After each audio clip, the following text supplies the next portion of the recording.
ప్రతి పాపం నుండి మనలను పవిత్రపరచును. 1 యోహాను 1:7. ఆయన మన అపరాధముల నిమిత్తం అప్పగింపబడి మనము నీతివంతులంగా తీర్చబడుటకై లేపబడెను. రోమా 4:25. మన ప్రభువును రక్షకుడైన యేసుక్రీస్తు అనుగ్రహించు కృపయందు జ్ఞానమందు అభివృద్ధి పొందుడి. 2 పేతురు 3:18. నశించిన దానిని వెదకి రక్షించుటకు మనుష్య కుమారుడు వచ్చినని అతనితో చెప్పాను. లూకా 19:10. గొర్రెలు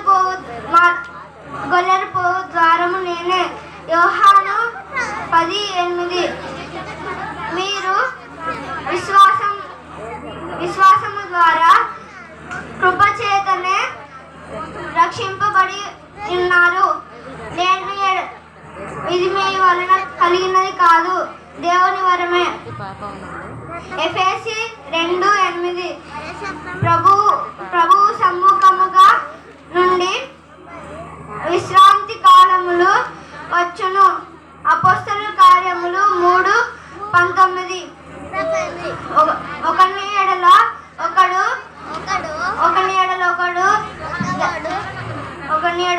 దయ కలిగి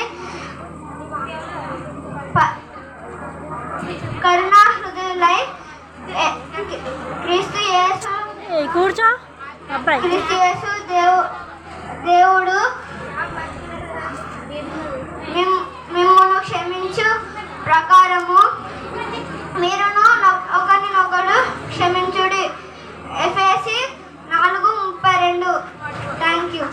10 times. Silent claps. 1, 2, 3, 4, 5, 6, 7,